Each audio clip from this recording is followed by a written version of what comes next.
نوجوانوں، یہ مہینہ جو اس وقت چل رہا ہے، عربی کے اعتبار سے اس مہینے کو ربیع الاول کا مہینہ کہتے ہیں، اور یہ مہینہ وہ ہے جس میں ہمارے اور آپ کے پیغمبر جناب رسول اکرم صلی اللہ علیہ وسلم دنیا میں تشریف لائے۔ ہم ایمان والوں کے لیے اگر پوری زندگی میں سب سے زیادہ خوشی کا کوئی دن ہو سکتا ہے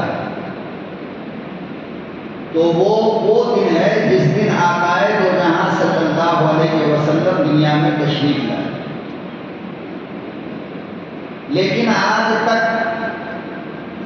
یہ بات طے نہیں ہو پائی اور اس بات پر اتفاق نہیں ہو پایا کہ آپ صلی اللہ علیہ وسلم کی ولادت یعنی آپ کی پیدائش کی تاریخ کون سی ہے۔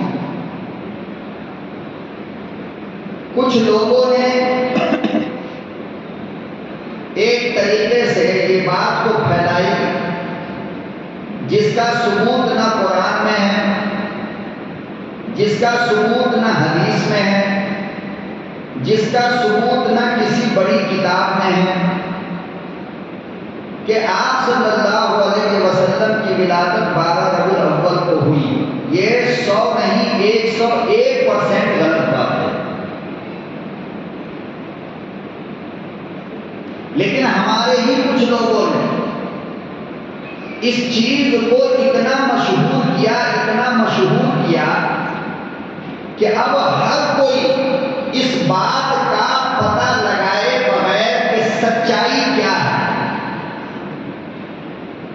تاریخ میں کون سی تاریخ موجود ہے، علماء نے کون سی تاریخ لکھا ہے، حدیث کی کتابوں سے کیا اشارہ ملتا ہے، اس بات کی تحقیق کیے بغیر ہر کوئی اس بات پر یقین کر لیا کہ آپ صلی اللہ علیہ وسلم کی پیدائش 12 ربیع الاول کو ہوئی۔ اب جو لوگ یہ بات کہتے ہیں کہ آپ کی پیدائش 12 ربیع الاول کو ہوئی اس لیے ہم 12 ربیع الاول کو جشن مناتے ہیں، ہم خوشیاں مناتے ہیں، آپ ان سے پوچھو کہ بھائی اتنا بڑا دعویٰ کرتے ہو، اتنی بڑی بات کہہ رہے ہو تو اس کا ثبوت کیا ہے تمہارے پاس؟ اس کی دلیل تو کوئی ہونی چاہیے نا۔ اگر میں یہ کہوں کہ صاحب میری پیدائش فلانی تاریخ کو فلانے مہینے میں فلانے سال میں فلانی جگہ ہوئی ہے تو آپ بتاؤ کہ ہم سے اس کا ثبوت مانگے گی یا نہیں مانگے گی حکومت؟ ہم سے اس کو پروف کرانے کے لیے بات کرے گی یا نہیں کرے گی کہ سچ بولتا ہے یا جھوٹ بولتا ہے؟ تو جو لوگ یہ بات کہتے ہیں کہ آپ صلی اللہ علیہ وسلم دنیا میں 12 ربیع الاول کو تشریف لائے تو پہلے آپ کو سوچنا چاہیے یہ بات آپ کس کے بارے میں کہہ رہے ہو؟ کائنات کے سب سے قیمتی انسان کے بارے میں، 1,24,000 نبیوں کے امام کے بارے میں، جس کے صدقے میں کائنات کو اللہ نے بنایا، اس نبی کے بارے میں آپ یہ کہتے ہو کہ وہ نبی 12 ربیع الاول کو آیا تو کوئی پروف تو ہونی چاہیے آپ کے پاس۔ جب آپ پروف مانگو گے ایسے لوگوں سے تو پھر وہ اپنا دونوں ہاتھ اٹھا لیں گے، نہیں بھائی ہمارے پاس تو اس کا کوئی پروف نہیں ہے۔ تو آپ بتاؤ اتنی بڑی بات بغیر پروف کے ہم مان لیں؟ آپ تعجب میں پڑ جاؤ گے کہ نبی کے ڈیٹ آف برتھ کے بارے میں علماء کا اختلاف ہے اور الگ الگ کتابوں میں الگ الگ تاریخیں لکھی ہیں، لیکن اکثر علماء اور اکثر مورخین اور اکثر بزرگان دین اور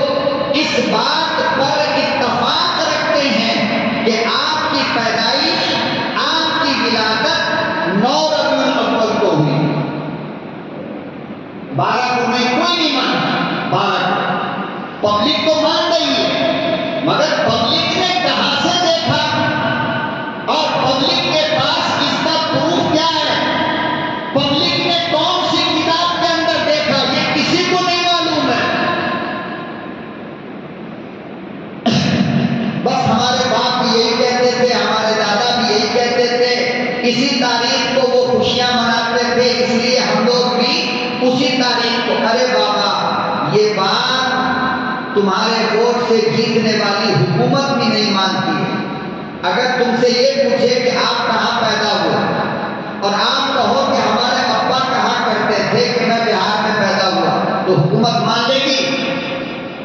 آپ یہ کہو کہ ہمارے دادا کہا کرتے تھے کہ ہم بہار میں پیدا ہوئے، تو حکومت مان لے گی؟ میں آپ سے پوچھنا چاہتا ہوں کہ اگر آپ کی پیدائش کو باپ کا کہنا، دادا کا کہنا حکومت پروف نہیں مانتی ہے، تو پھر نبی کے بارے میں یہ کہنا کہ ہمارے باپ دادا سے سنا ہو، ہم پروف کیسے مانیں؟ ہم کیوں مان لیں اس بات کو؟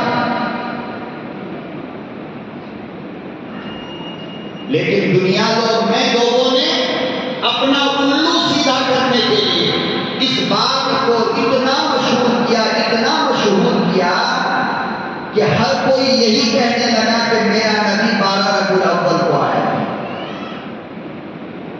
شیخ عبد القادر جیلانی پیران پیر رحمۃ اللہ علیہ کہتے ہیں کہ سرکار دو جہاں کی ولادت رمضان میں ہوئی۔ اب آپ کیا کہو گے؟ جن کے نام کا آپ کیا کیا کرتے ہو، میلاد مناتے ہو، فلانا فلانا، وہ کہہ رہے ہیں کہ آقائے دو جہاں رمضان المبارک میں تشریف لائے، تو شیخ عبد القادر جیلانی کی بات بھی نہیں مانتے ہو۔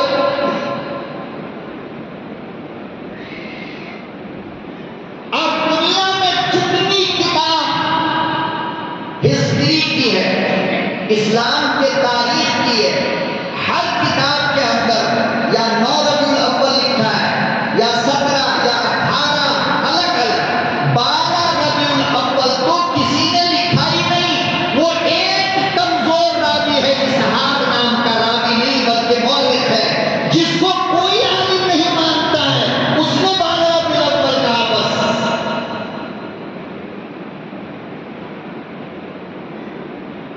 اب آپ بتاؤ، محلے کے جتنے شریف لوگ ہیں، جتنے اچھے لوگ، پڑھے لکھے قابل لوگ ہیں، وہ آپ کے بارے میں کہتے ہیں کہ یہ بھائی فلانا کا بیٹا ہے۔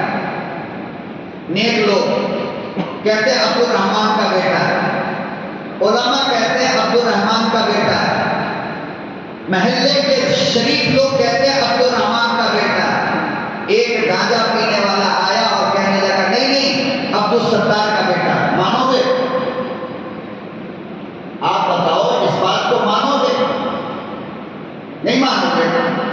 دنیا میں جتنی کتاب لکھی ہے آقائے دو جہاں صلی اللہ علیہ وسلم کے سیرت کے بارے میں، لائف اور محمد صلی اللہ علیہ وسلم، یہودیوں نے لکھا، اس نے بھی 12 نہیں کہا، عیسائیوں نے لکھا، اس نے بھی 12 نہیں مانا، ہندوؤں نے، ہندوستان کے ہندوؤں نے لکھا آقائے دو جہاں کی سیرت، اس نے بھی 12 نہیں مانا، اور عربی میں جتنی کتاب ہے جناب رسول اللہ کی سیرت پر، کسی نے 12 نہیں مانا۔ ایک اسحاق ہے، کمزور ہے، جس کو کوئی علماء نہیں مانتے، اس نے 12 کا ذکر کر دیا، تو ہم سب لوگ کیا کہنے لگے؟ اب آپ بتاؤ کہ یہ پاگل پن ہے یا نہیں ہے؟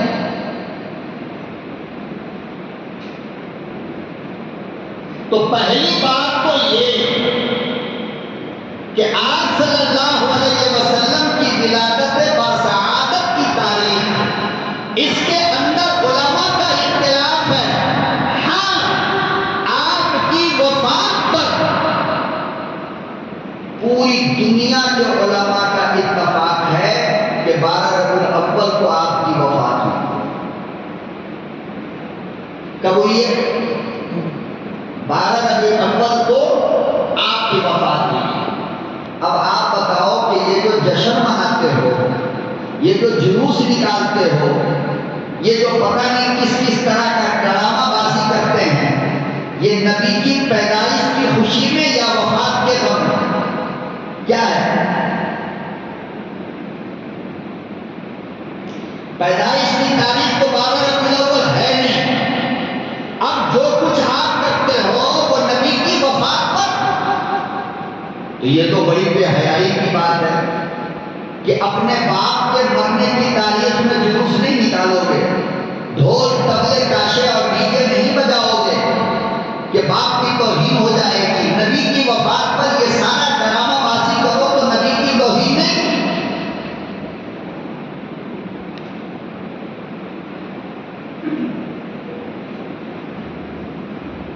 بہرحال میرے محترم بزرگان دوستو، اس بات کو اپنے ذہن سے نکالیے اور جہاں تک ہو سکے اس بات کو پھیلائیے، اللہ آپ کو ثواب دے گا۔ امت اگر ایک گناہ سے بچ جائے تو یہ آپ کے لیے نیکی کا ذریعہ بنے گا۔ آپ ایک آدمی یہاں سے نکل کر جاؤ گے، نہ جانے کتنوں سے ملاقات ہوگی، ہر ایک کو یہ بات کہو کہ نبی کی ولادت 12 ربیع الاول کو نہیں ہے، اور اگر تم کہتے ہو ہے تو پھر کوئی ثبوت دو، کوئی پروف دو، کوئی کتاب دکھاؤ۔ نہیں،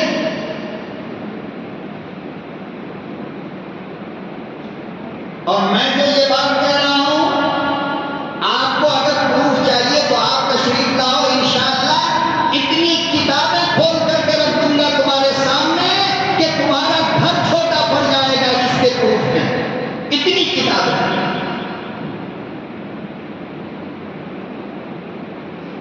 مسلمان قوم ہو، مضبوط باتوں پہ عمل کیا کرو، سنی سنائی چلی چلائی مارکیٹ کی باتوں پہ عمل کر کے تو ہم لوگ برباد ہو گئے، تباہ ہو گئے۔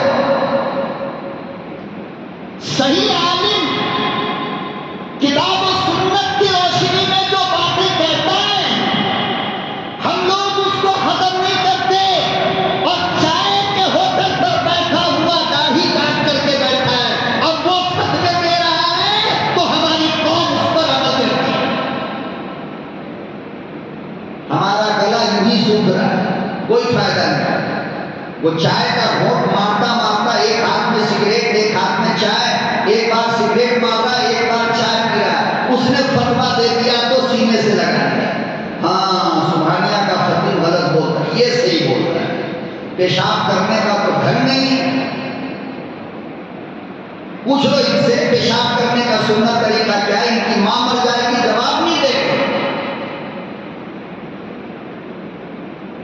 اور ہم نے جس مسائل کو، ہم نے جس قرآن کو، ہم نے جس مصطفیٰ کے فرمان کو، اور ہم نے جس دین اور اسلام کو ارے نمک روٹی کھا کر اپنی ماں کے گود سے جدا ہو کر کے حاصل کیا، تو عالم کی بات کوئی نہیں مانتا۔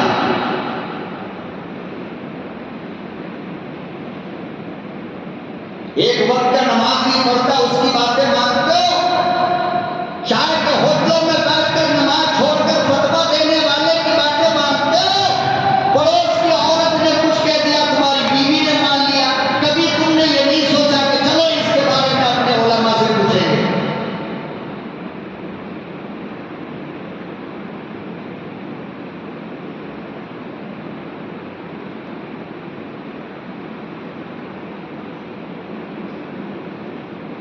عجیب عجیب چیزیں ہمارے گھروں کے اندر اور ہماری زندگی کے اندر سنی سنائی۔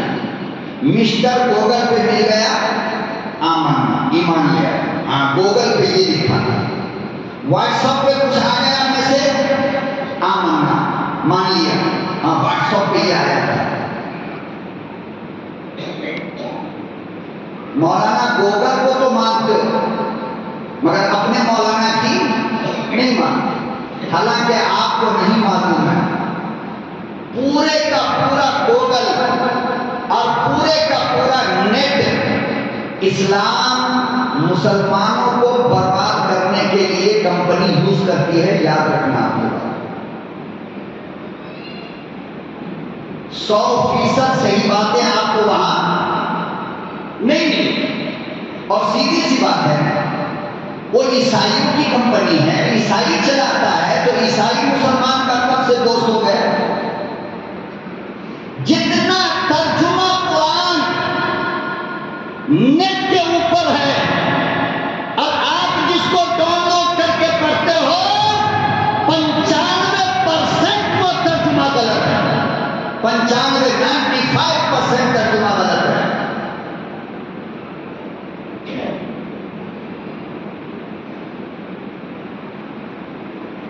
عیسائیوں نے ترجمہ لکھا گوگل پہ ڈال دیا، یہودیوں نے ترجمہ لکھا، گوگل پہ ڈال دیا، کھڑے ہو کر پیشاب کرنے والوں نے انگریزی میں ترجمہ لکھا، گوگل پہ ڈال دیا۔ ہمارا سیدھا سادہ کالج، یونیورسٹی، اسکول کا اسٹوڈنٹس انگلش پہ لوڈ کر لیا، یہ نہیں دیکھا پاگل یہ ترجمہ ہے کس کا، اور اب وہاں پڑھے گا اور بحث ہم سے آ کر کے کرے گا، مولانا گوگل پہ ایک ترجمہ دیکھا، میں نے یہ لکھا، گوگل میرے باپ کا استاد بیٹھا ہوا۔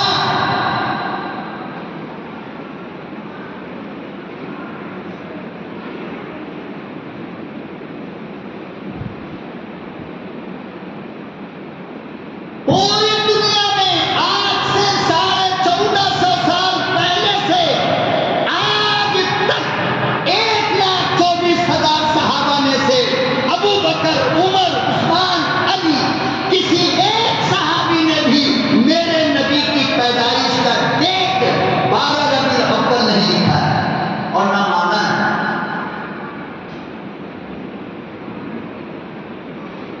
وفات سب نے مانا ہے کہ ہاں وفات آپ صلی اللہ علیہ وسلم کی 12 ربیع الاول کو ہوئی ہے۔ 1450 سال سے لے کر آج تک دنیا مانتی ہے اس بات کو۔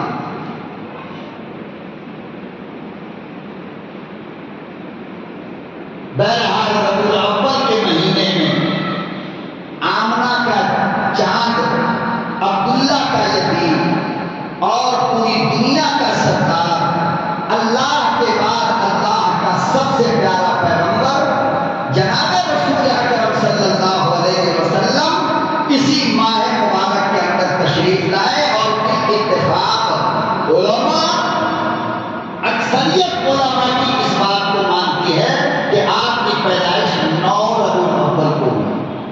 کتنی؟ 9 ربیع الاول۔ تو ہمیں خوش ہونا چاہیے کہ پیغمبر اعظم جناب رسول اللہ صلی اللہ علیہ وسلم 9 ربیع الاول کو تشریف لائے۔ اس سے زیادہ ہمارے لیے خوشی کا کوئی دن ہوگا؟ نہیں ہوگا نا۔ لیکن ہمیں یہ معلوم بھی کرنا پڑے گا کہ نبی کی ولادت کی خوشی کس طرح منانی چاہیے۔ کیا اس طریقے سے ہم خوشیاں منائیں جس سے نبی کو تکلیف ہوتی ہو؟ کیا ہم اس طرح خوشیاں منائیں جس کے خلاف اللہ کا قرآن بولتا ہو؟ کیا ہم اس طرح خوشیاں منائیں جس میں نمازیں قضا ہوتی ہو؟ کیا ہم اس طرح خوشیاں منائیں جس سے راستہ چلنے والوں کو تکلیف ہو؟ کیا ہم اس طرح خوشیاں منائیں کہ جس کے اندر شراب پی کر کے لوگ ڈانس کر رہے ہو؟ کیا ہم اس طرح خوشیاں منائیں کہ جس میں کلمہ لکھا ہوا جھنڈا لوگوں کے پاؤں کے نیچے آتا ہو؟ لوگ گاڑیوں کو سجاتے ہیں اور کرتے کیا ہیں؟ پوری گاڑی کے چاروں طرف قرآن کی آیت، نبی کا نام، اللہ کا نام، آپ کے اولادوں کا نام لگایا، چپکایا، خوب غضب کا بنایا۔ جب شام میں گوشت ٹھنڈا ہو گیا، لے جا کر کے روڈ پہ کھڑا کر دیا۔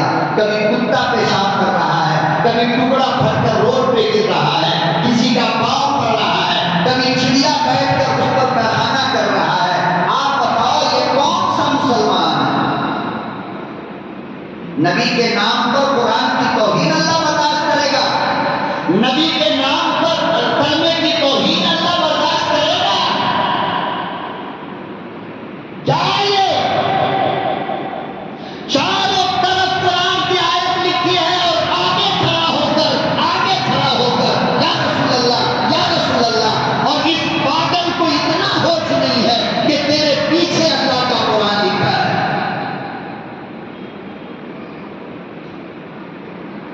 جوتیوں کے نیچے جلوس میں جا کر تماشا دیکھ لینا، جوتیوں کے نیچے نبی کا کلمہ آتا ہے۔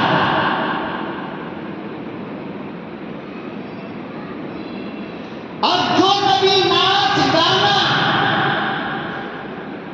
تبلے تاشے بند کرنے کے لیے دنیا میں تشریف لائے، آج اسی کے نام پر لوگ ڈانس کرتے ہیں، ناچتے ہیں۔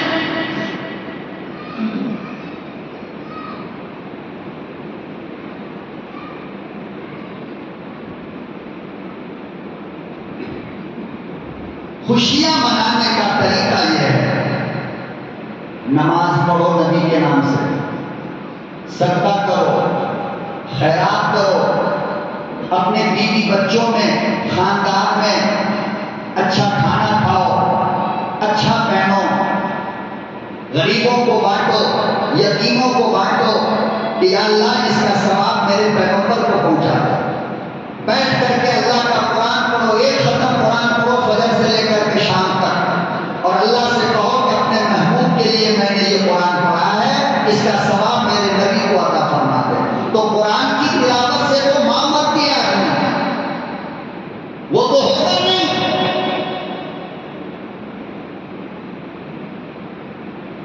الٹے سیدھے حد تک وہ کیا کیا لے جاتا ہے وہ لگاتے ہیں دوسرے کے منہ میں۔ بتاؤ بھائی یہ نبی کے نام پر ہوگا؟ یہ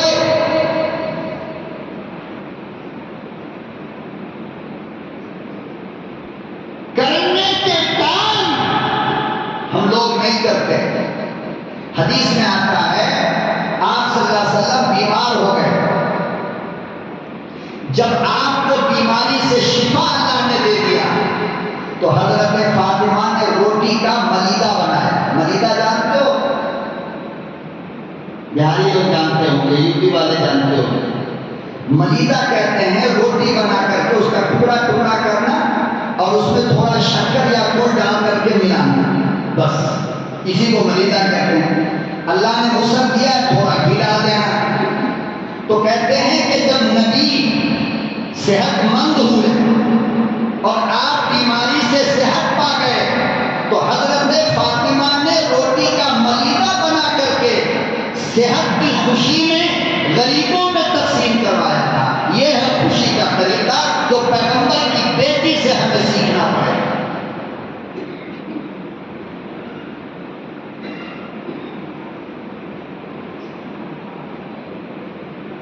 بہرحال اس ماہ مبارک میں جناب رسول اکرم صلی اللہ علیہ وسلم کی ولادت ہوئی، اور اس ولادت کو ولادت جسمانی کہتے ہیں۔ کیا کہتے ہیں؟ ولادت جسمانی۔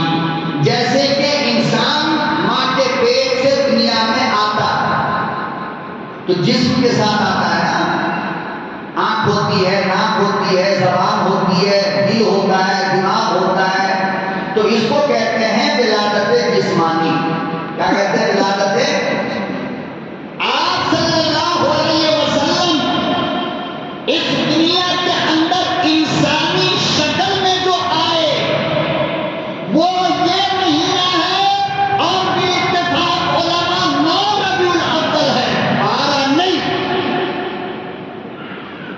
لیکن اس پیدائش سے بہت پہلے، بہت پہلے، بہت پہلے، بہت پہلے، کتنا پہلے یہ کسی کو نہیں معلوم، اللہ نے میرے نبی کے نور کو پیدا کیا تھا۔ غور سے سننا بات، جس کو پیدا کیا تھا؟ میرے نبی کو۔ جسم کے ساتھ میرے نبی کی پیدائش اس دنیا کے اندر انسانوں کی طرح ربیع الاول کے مہینے میں مکہ المکرمہ میں حضرت آمنہ کے بطن سے اور حضرت عبداللہ کی نسل سے ہوا ہے۔ لیکن آپ کی پیدائش سے بہت پہلے اللہ پاک نے آپ کے نور کو پیدا کیا ہے۔ کس کو؟ نور۔ کب پیدا کیا اللہ نے میرے نبی کے نور کو؟ فرمایا کہ اللہ سب سے پہلے آسمان سے پہلے، زمین سے پہلے، فرشتوں سے پہلے، جنت اور جہنم سے پہلے، پوری کائنات سے پہلے جس چیز کو اللہ نے پیدا کیا وہ میرے نبی کا یہ نور کس سے پیدا ہوا؟ اللہ کے نور سے۔ اللہ نے اپنے نور سے میرے نبی کے نور کو پیدا کیا، پھر میرے نبی کے نور سے اللہ نے پوری دنیا کو پیدا کیا۔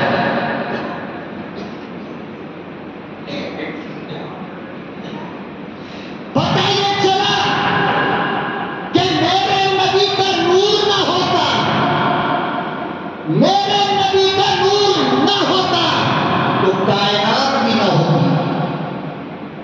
نہ سمندر کو روانی ملتی، نہ ہوا کو جوش، نہ دریا کو طغیانی، نہ آگ کو تپش، نہ پھولوں کو خوشبو، نہ آسمان کو چاند، نہ چاند کو حسن، نہ سورج کو گرمی۔ یہ جتنی چیزیں آپ کو نظر آ رہی ہیں وہ میرے نبی کے نور کا صدقہ ہے۔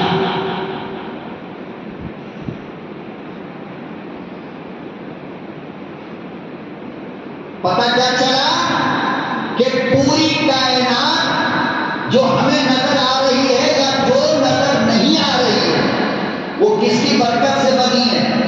آقا دو جہاں صلی اللہ علیہ وسلم کے صدقے میں بنی ہے۔ اللہ نے اپنے نور سے سب سے پہلے میرے نبی کے نور کو پیدا کیا، پھر میرے نبی کے نور سے اللہ نے کائنات کو پیدا کیا، آسمان کو، زمین کو، ہوا کو، پانی کو، آگ کو، مٹی کو، پتھر کو، سب کو پیدا کیا ہمارے نبی کے نور سے۔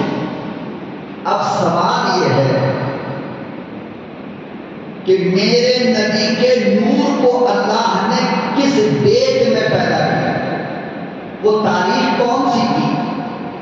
کب پیدا کیا؟ ایک امت ہونے کی حیثیت سے ہمیں جاننے کا یہ حق ہے۔ اس کا جواب کیا ہے؟ اس کا جواب یہ ہے کہ نبی جسم کے ساتھ دنیا میں آئے، وہ تو جگہ معلوم ہے، مکہ، تاریخ معلوم ہے 9 ربیع الاول، لیکن آپ کا نور کب پیدا ہوا یہ کسی کو معلوم نہیں، اللہ کے سوا، نہ اللہ کے فرشتوں کو اور نہ کسی اور کو۔ ایک مرتبہ آقا دو جہاں صلی اللہ علیہ وسلم نے حضرت جبریل علیہ السلام سے پوچھا کہ جبریل آپ کی عمر کتنی ہے؟ جواب سنو، غور سے سنو، غلط باتوں کو دماغ میں مت ڈالا کرو، صحیح بات جو ملے اس کو دماغ میں محفوظ رکھا۔ آپ نے پوچھا کہ جبریل آپ کی عمر کتنی ہے؟ حضرت جبریل علیہ السلام نے فرمایا یا رسول اللہ مجھے یہ تو نہیں معلوم کہ میری عمر کتنی ہے، اللہ نے مجھے کب پیدا کیا۔ ہاں ایک بات میں جانتا ہوں اور وہ یہ کہ چوتھے آسمان پر ایک تارا نکلتا ہے، ستارہ نکلتا ہے، ایک 70,000 سال میں ایک مرتبہ۔ چوتھے آسمان پر ایک تارا نکلتا ہے 70,000 سال میں ایک مرتبہ، اور میں نے اپنی آنکھ سے اس تارے کو دیکھا ہے 72,000 مرتبہ۔ اب کیلکولیٹر لے کر کے بیٹھ جاؤ، پھر پتہ چل جائے کہ کتنے سال کے ہوئے ڈگری، لکھ پاؤ گے، حساب کر پاؤ گے؟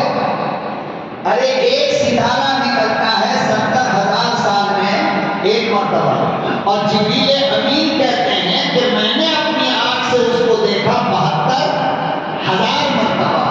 آقا دو جہاں صلی اللہ علیہ وسلم نے ارشاد فرمایا جبریل جس ستارے کو تم دیکھتے تھے چوتھے آسمان پر وہ نور میرا تھا۔ اب بتا سکتے ہو کہ آقا 72,000 مرتبہ کو دیکھا جبریل نے، اور اس سے پہلے نہ جانے کب سے وہ تارا نکلتا تھا۔ کون حساب کر سکتا ہے کہ اللہ نے میرے نبی کے نور کو کب پیدا کیا؟ ہے کوئی حساب؟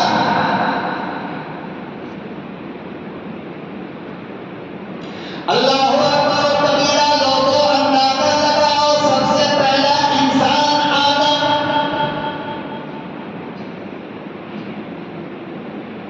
تخلیق آدم سے پہلے، آدم کو بنانے سے پہلے، اس میں جان ڈالنے سے پہلے فرشتوں کی جماعت موجود تھی، انسان کوئی نہیں۔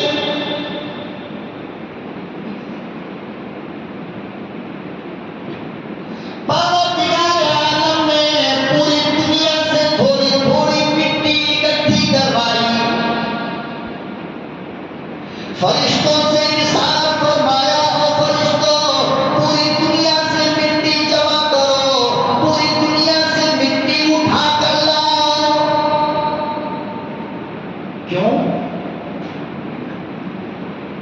میرے مالک عرب سے مٹی اٹھاتا آدم کو بنا دیتا، یہ بنگلور سے مٹی بنانے کی تجھے ضرورت کیا پڑ گئی؟ بہار کی مٹی کی ضرورت کیوں پڑ گئی؟ امریکہ سے مٹی کیوں منگوایا؟ نیپال سے مٹی کیوں منگوایا؟ چائنا سے مٹی کیوں منگوایا؟ ہندوستان سے مٹی کیوں منگوایا؟ اور فرمایا کہ سنو، ہر جگہ سے مٹی لے کر کے آؤ اور ہر رنگ کی مٹی لانا۔ بہار میں مٹی کالی ہوتی ہے، فرمایا وہ بھی لے کر آؤ۔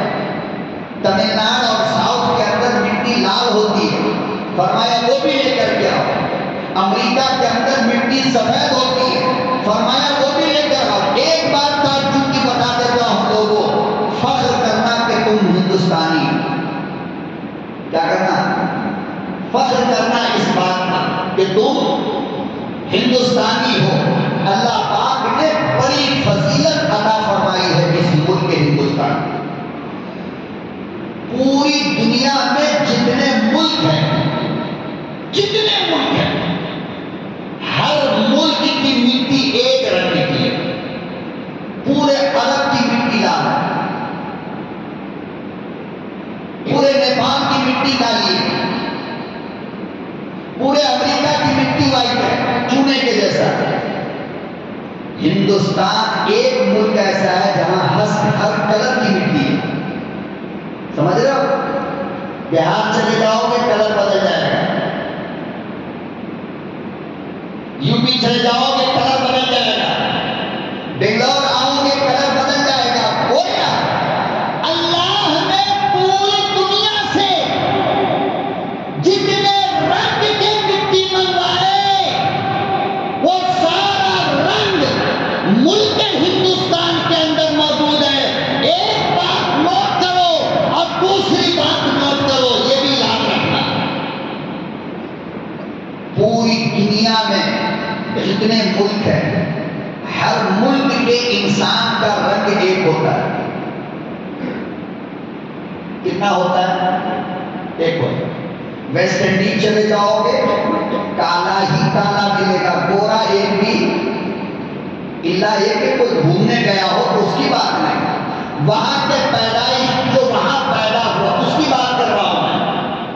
پورے ویسٹ انڈیز میں، حبشہ میں، افریقہ میں آپ کو کالا ہی کالا ملے گا، گورا۔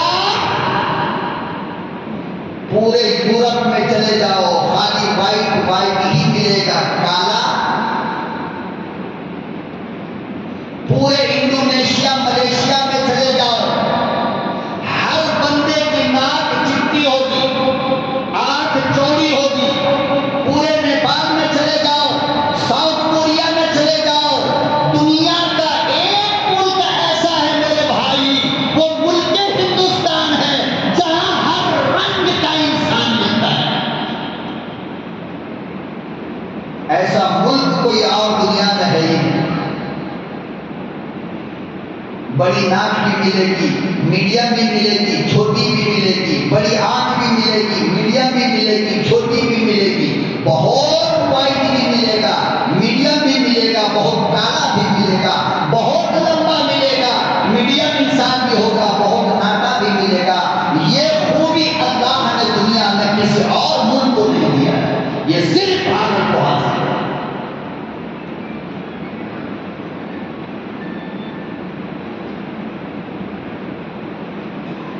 اور دنیا کی جتنی زبان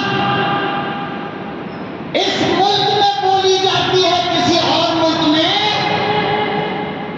اور دنیا میں جتنے زیادہ مذہب کے ماننے والے لوگ اس ملک میں رہتے ہیں کسی اور ملک میں،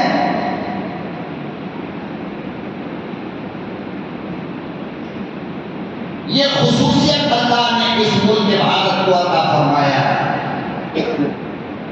بدنصیبی کہیے یا جو کہیے کہ اس ملک کو سمجھنے والے حکمراں آج تک اس ملک کو نہیں ملے، جو اس ملک کو نہ سمجھ سکے، جو اس کے دماغ اور اس کے مزاج کو سمجھ سکے۔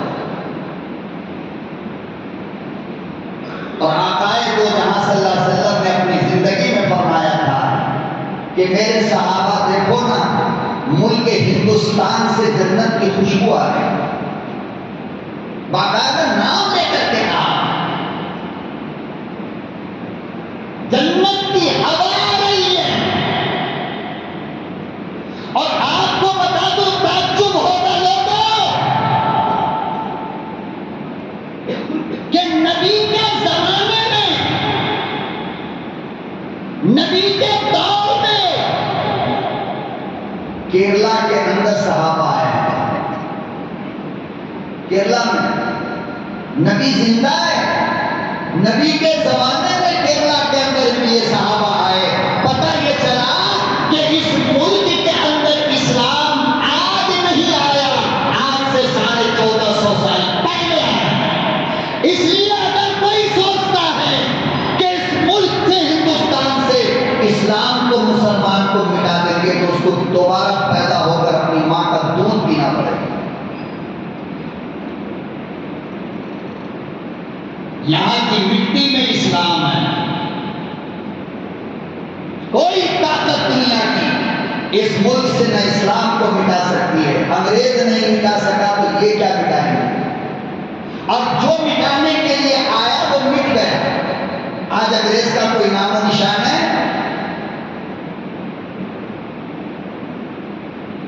بیکار کی بےہودہ باتیں وہ کرتے ہیں۔ بہرحال اللہ پاک نے حضرت آدم کو بنانے سے پہلے فرمایا پوری دنیا سے مٹی لے کر آؤ۔ اللہ میاں کیوں فرمایا؟ اس لیے کہ پوری دنیا میں آدم ہی کی اولاد ہوگی نا، یہی وجہ ہے پوری دنیا کے مٹی سے حضرت آدم کا پتلا بنایا ہے۔ اس لیے ان کی اولاد میں ہر طرح کے لوگ ملتے ہیں، گورے بھی، کالے بھی، ایسے بھی ویسے بھی، ہر طرح کے انسان ملتے ہیں۔ بہرحال جب آپ کے اندر جان ڈالی گئی اور آپ میں روح پھونکا گیا،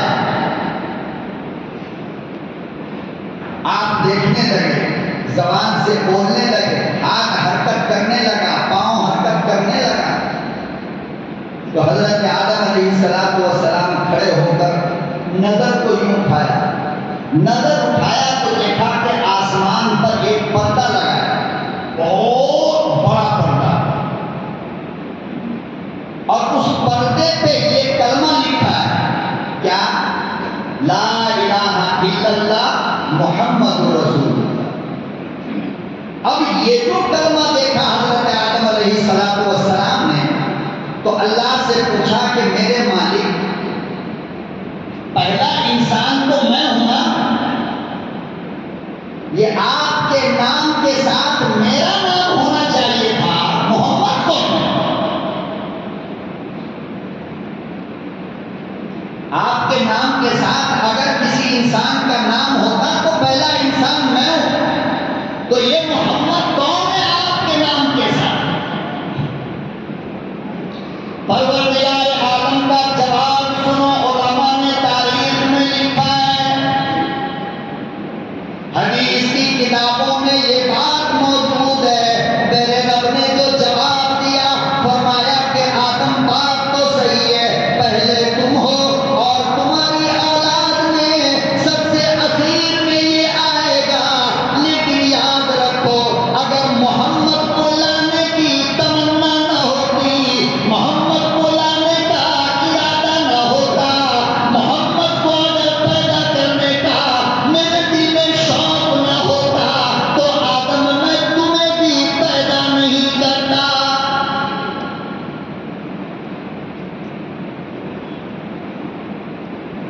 میرے آدم کو کان کھول کر سن لو، میں تمہیں اس لیے پیدا کر رہا ہوں کہ امام الانبیاء کو لانا ہے، محمد کو لانا ہے، اولاد تو تمہاری ہوگی لیکن امامت بھی تمہاری کرے گا۔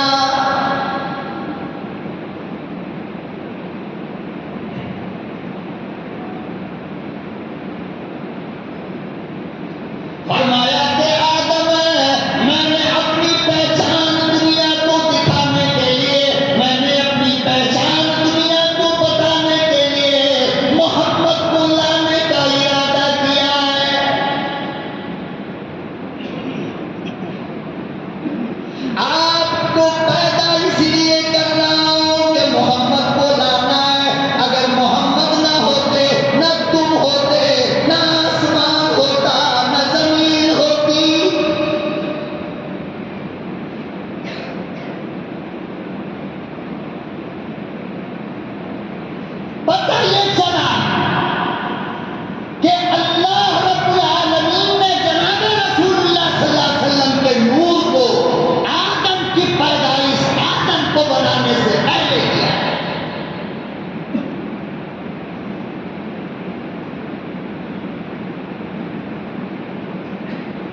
اور اپنے نام کے ساتھ آدم کی خلقت سے پہلے، آدم کو روح ڈالنے سے پہلے اللہ نے اپنے نام کے ساتھ ہمارے اور آپ کے پیغمبر کا نام لکھا ہے۔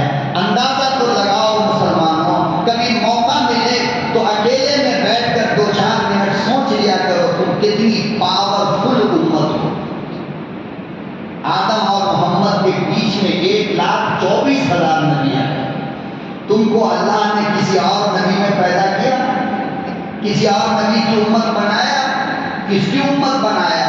جس نبی کو آدم سے پہلے اللہ نے چن لیا، پسند کر لیا۔ تو کیوں تم فخر نہیں کرتے؟ اور کیوں تم اپنی امت والی شان کو زندہ کیوں نہیں رکھتے؟ کیا ہو گیا؟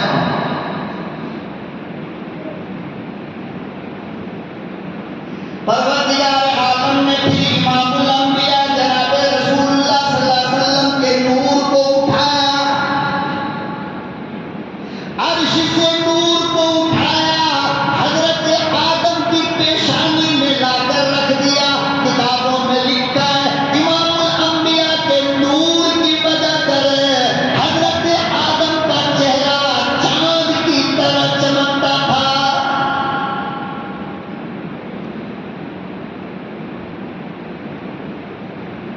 پھر جب حضرت حوا سے آپ کی ملاقات ہوئی، جناب آدم علیہ السلام کا، جب آپ دونوں ملے تو یہ نور حمل کی شکل میں حضرت حوا کے شکم میں چلا گیا، اور اس سے، اس حمل سے جو بچہ پیدا ہوا ہے اسے ہم حضرت شیس علیہ السلام کہتے ہیں۔ اور ایک بات اور سن لو، پوائنٹ کی نوٹ کر کے رکھنا، حضرت حوا کو جب جب ڈلیوری ہوئی ہے، کسی نے کہا کہ حضرت حوا کو 3 بار ڈلیوری ہوئی، کسی نے کہا 10 بار، کسی نے کہا 20 بار ڈلیوری ہوئی، اور جب بھی آپ کو حمل ٹھہرا ہے، غور سے سنو، جب بھی حضرت حوا کو حمل ٹھہرا ہے تو 2 بچے پیدا ہوئے۔ کتنے؟ ایک لڑکا اور ایک لڑکی۔ کیوں؟ کیوں؟ اس لیے کہ دونوں سے دنیا آباد کرنا ہے نا۔ ایک ہوتے تو آباد، یا دونوں لڑکا ہوتا تو آباد، یا دونوں لڑکی ہوتی تو آباد۔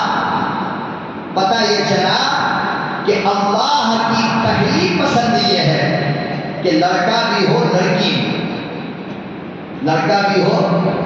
اور اس امت کی بدنصیبی یہ ہے کہ لڑکا پیدا ہو تو کانتی کا لڈو بانٹتا ہے، اور لڑکی پیدا ہو تو بلی کے بچے کے جیسا منہ بنا کر کسی ایک کونے میں جا کر کے بیٹھ جاتا ہے۔ یہ خیال اور یہ سوچ اپنے دل سے نکالو مسلمانوں، ورنہ اللہ نسل برباد کرتے ہیں۔ جو خوشیاں لڑکوں میں مناتے ہو وہی خوشی، بلکہ لڑکی میں زیادہ خوشی ہونی چاہیے۔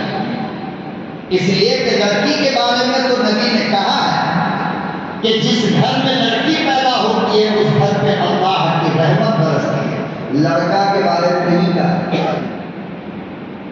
پوری حدیث اٹھا لو، اور میری بات پر یقین نہ ہو تو اپنے جان پہچان والے مولوی کو فون کر کے پوچھ لو کہ ایسی کوئی حدیث ہے جس میں اللہ نے بیٹوں کی فضیلت بیان کی ہو؟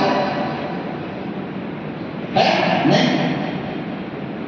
فرمایا کہ 2 بیٹی کو پالنے والا، 2 بیٹی کی پرورش کرنے والا، اس کو پڑھائے لکھائے اچھی تربیت کر کے نکاح کر دے، تو فرمایا کہ قیامت کے دن اس طرح وہ میرے ساتھ ہو۔ کیسے؟ دیکھ رہے ہو؟ اس طرح وہ میرے ساتھ ہوگا۔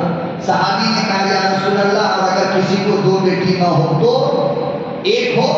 فرمایا ہاں، 1 بچی کو بھی پڑھائے لکھائے اچھی تربیت کر کے نکاح کر دے، وہ بھی میرے ساتھ قیامت میں کس طرح ہوگا۔ لیکن 50 بیٹا ہو تو کوئی فضیلت نہیں۔ پوری حدیث خالی فضیلت سے، اور یہ دنیا جانتی ہے، اور بڑے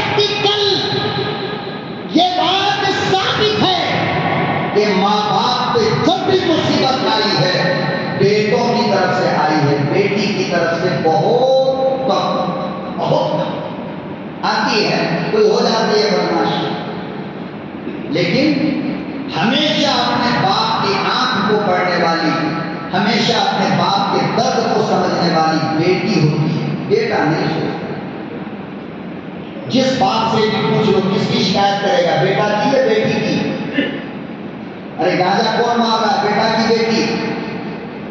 سلیشن کون لے رہا ہے قبر پر بیٹھ کر کے؟ بیٹا یا بیٹی۔ چرس افیم گاجا کون لے رہا ہے؟ بیٹا یا بیٹی۔ عزت کس کی وجہ سے باپ کی جاتی ہے؟ بیٹا کی وجہ سے یا بیٹی کی وجہ سے؟ یہ تو پریکٹیکل بات ہے۔ یہ نبی نے فرمایا کہ بیٹی رحمت ہوتی ہے، بیٹی رحمت ہوتی ہے۔ اور آگے کیا فرمایا؟ الجنت تحت اقدام الامہات، کہ تیری جنت خانہ کعبہ میں نہیں ہے، تیری جنت سبحانیہ مسجد میں نہیں ہے، تیری جنت مرکز میں نہیں ہے، بلکہ تیری جنت فرمایا الجنت تحت اقدام الامہات، تیری ماں کے قدموں کے نیچے تیری جنت ہے۔ اور یہ جو تیری ماں ہے آج وہ کسی کی بیٹی تو ہوگی؟ بولو نا، بیٹی ہوگی نہیں ہوگی؟ تو دیکھو ساری فضیلت کہاں جا رہی ہے؟ بیٹی کے۔ تو اللہ نے حضرت آدم علیہ السلام کے فیملی میں حضرت حوا کو جب بھی بچہ دیا ہے تو ڈبل دیا، ایک بیٹی اور ایک بیٹا، کبھی بھی ایک نہیں ہوا، ہمیشہ ڈبل، ایک بیٹا اور ایک بیٹی۔ لیکن جس حمل سے میرا نبی پلا ہے، جس حمل سے میرا نبی آیا ہے، وہ سنگل آیا حضرت شیس علیہ السلام کی شکل میں۔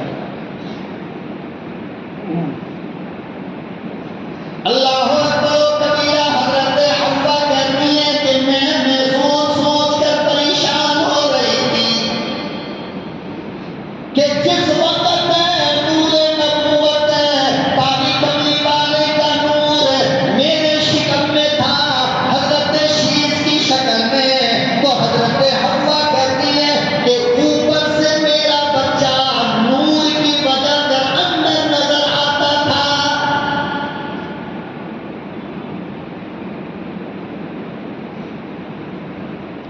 یہ اسکیننگ ایکسرا اور فلانا ڈھیکانا یہ سب اب آیا ہے، اور جس حمل کے ذریعے میرا نبی حضرت حوا کے شکم میں گیا ہے، آپ کے نور کی وجہ سے حضرت شیس اوپر سے نظر آتے تھے، ماں کے پیٹ میں صاف آئینہ کی طرح چمکتے تھے، شیشے کی طرح چمکتے تھے۔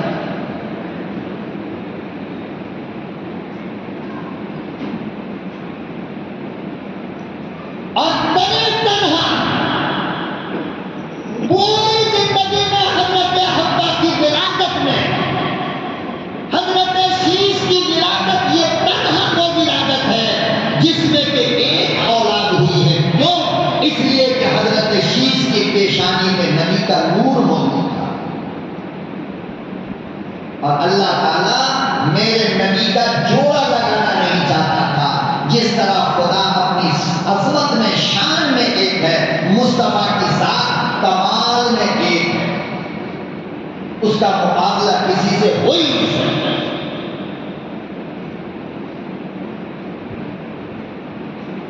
یہ حقیقت ہے میرے محترم نور نبوت کا۔ انشاءاللہ العزیز بالکل یہیں سے آگے آئندہ جمعہ کو اللہ پاک عمل کی توفیق عطا فرمائے۔ وآخر دعوانا الحمدللہ رب العالمین۔